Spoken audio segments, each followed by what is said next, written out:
Assalamualaikum warahmatullahi wabarakatuh. Nama saya Nabila Huria. Saya dari kelas 1G, Prodi Pendidikan Agama Islam. Di sini saya akan mempresentasikan yaitu surah-surah yang ada di dalam Al-Quran. Jadi, pembahasan tentang surah dalam Al-Quran itu meliputi beberapa pembahasan. Yang pertama itu pembahasan tentang turunnya surah.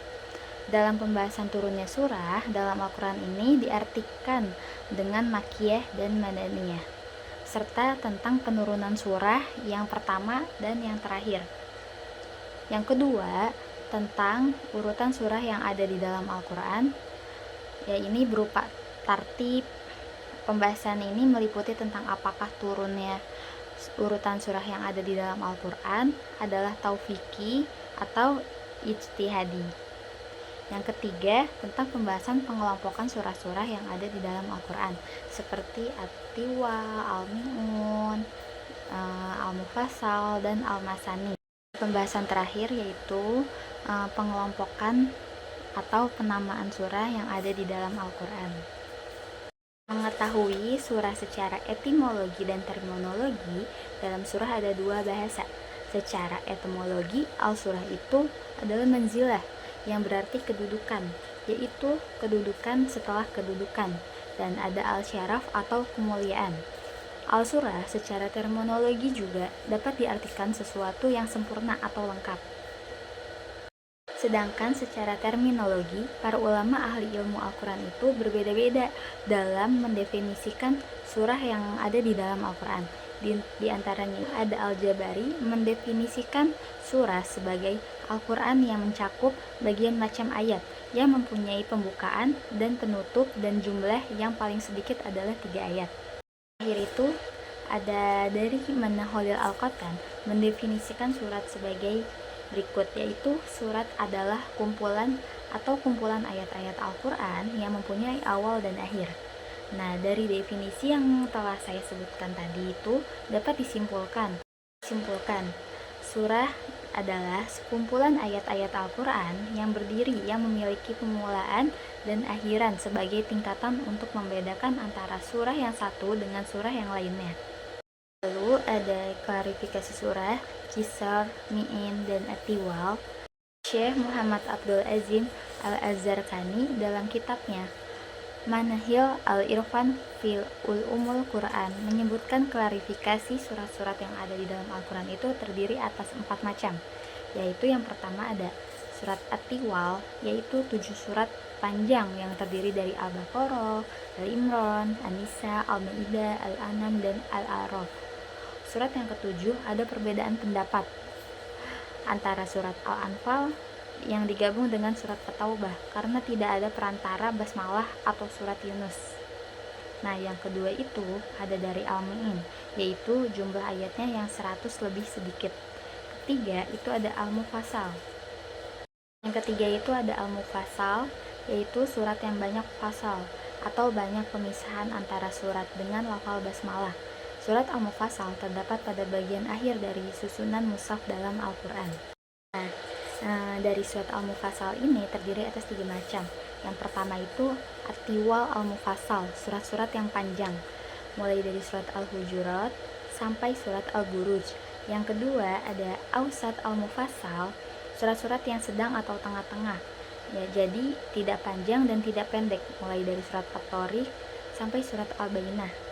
Nah, yang terakhir itu ada Kisor Al-Mufassal, surat-surat yang pendek, mulai dari surat Al-Zalzalah sampai surat An-Nas. Lanjut pembahasan selanjutnya yaitu ada tartib nuzuli dan tartib mushafi. Tartib nuzuli dan tartib mushafi itu adalah dua metode penyusunan tafsir yang sangat-sangat berbeda. Nah, tafsir nuzul adalah metode penyusunan kitab tafsir sesuai kronologi turunnya ayat Al-Quran. Nah, sedangkan tartib mushaf adalah metode penyusunan kitab tafsir berdasarkan mushaf Utsmani. Selama ini, model tafsir yang disusunkan berdasarkan tartib mushaf dalam mushaf Utsmani dan model tafsir yang disusun berdasarkan tema-tema tertentu lebih populer dibandingkan dengan tafsir yang disusun berdasarkan kronologis turunnya surat atau tartib nuzul. Lanjut ke pengertian dari tartib al-nuzuli, yaitu penyusunan Al-Quran yang mengikuti urutan-urutan ayat atau surat yang turun dalam berdasarkan tanggal turunnya Al-Quran. Penjelasan dari tartib musafi adalah penyusunan Al-Quran berdasarkan urutan-urutan yang diajarkan oleh Rasulullah SAW. Penyusunan dengan model ini dapat dibagi dalam 3 bagian, yaitu tartib mushaf berdasarkan panjang pendeknya surat-surat yang ada di dalam Al-Quran. Tartib mushaf Abu Bakar yaitu penulisan Al-Qurannya yang menganut ayat-ayatnya saja tanpa mengurut surah-surahnya. Nah, tartib mushaf Utsmani yaitu penulisan urutan-urutan surah berdasarkan apa yang tercantum dalam mushaf Utsman bin Affan yang dikenal dengan Ras al-Utsmani. Nah, tartib mushafi dalam penyusunan dan tuntutan surat pada Al-Quran, para ulama berbeda pandangan atau pendapat di antaranya, yaitu yang pertama, kelompok pertama, sebagian ulama berpendapat bahwa penyusunan urutan surat dalam Al-Quran berdasarkan pada al-ijtihad sahabat. Pendapat ini dinisbatkan kepada jumhur ulama dengan beberapa alasan. Pendapat yang pertama itu berbedanya tartib mushaf pada tulisan para sahabat sebelum dikodifikasi. Yang pertama itu ada Ubay bin Ka'ab, susunan mushafnya diawali dengan surat Al-Fatihah, Al-Baqarah, kemudian An-Nisa.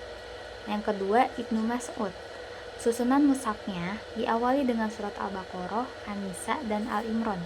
Yang ketiga ada Ali, susunan mushafnya dimulai dengan surat Al-A'la, Al-Mudassir, dan Al-Muzammil.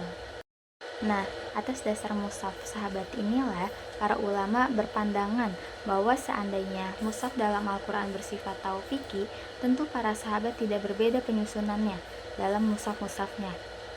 Lalu kelompok kedua, sebagian ulama lain sepakat bahwa penyusunan urutan surat dalam Al-Quran bersifat tauqīfi.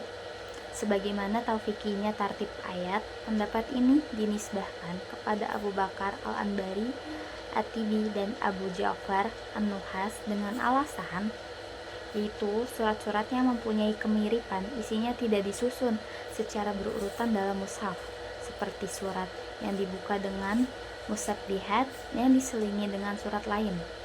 Surat Al-Hasyr dan surat As-Saffat diselingi dengan surat Al-Mumtahanah. Surat At-Tagabun dan surat Al-Jumu'ah diselingi dengan surat Al-Munafikun. Nah, yang kedua itu tidak ada sahabat yang keberatan atas tartib mushafi yang disusun oleh Utsman bin Affan. Kelompok ketiga berpendapat bahwa susunan surat dalam Al-Quran bersifat tauqīfi. Pandangan ini didasarkan pada riwayat-riwayat yang menerangkan ketauqifiannya, seperti As-Sab'u At-Tiwal, Al-Hawamin, dan Al-Muwassal. Selain ketentuan dari Nabi, maka susunan dan urutan surat dalam Al-Quran yaitu bersifat ijtihadi. Perbedaan pendapat dari ketiga kelompok ini memilih argumentasi yang berbeda dan beragam. Namun, mayoritas ulama lebih berpegang pada pendapat yang kedua dibanding dengan pendapat kelompok ke-1 dan ke-3 dengan beberapa alasan, yaitu para sahabat memiliki mushafnya masing-masing dan berbeda dengan tartib mushafi yang disusun oleh Utsman bin Affan, yang disebabkan turunnya Al-Quran belum lengkap sehingga para sahabat menulis mushaf sendiri dengan apa yang mereka dapat dan diterima dari Nabi. Lalu yang kedua itu ada para sahabat menulis mushaf dan tartib surat hanya untuk kepentingan pribadi agar lebih mudah menghafalnya. Yang terakhir, tartib surat yang disusun oleh Khalifah Utsman bersifat tauqīfi atas petunjuk dari Nabi yang langsung sehingga para sahabat sepakat dan menerima, bahkan mereka ada yang membakar dan meninggalkan mushaf yang mereka tulis sendiri. Menurunkan wahyu dengan beraneka ragam cara kepada Nabi untuk menerimanya. Di antara peristiwa tersebut adalah wahyu yang datang dengan menggemuruh suara bunyi lonceng. Badan Nabi pun merasa kedinginan dan hingga berkeringat. Malaikat Jibril datang dengan jelmaan manusia. Setiap ayat Al-Quran yang turun, Nabi langsung mendiktekan kepada sahabat untuk menghafalnya, menulis dan menunjukkannya secara langsung tempat ayat tersebut ke dalam susunan surat Al-Quran. Nabi Muhammad selalu meminta para sahabat mengulang hafalannya agar tidak terjadi kesalahan dalam pelafalan bacaan dan susunan ayatnya.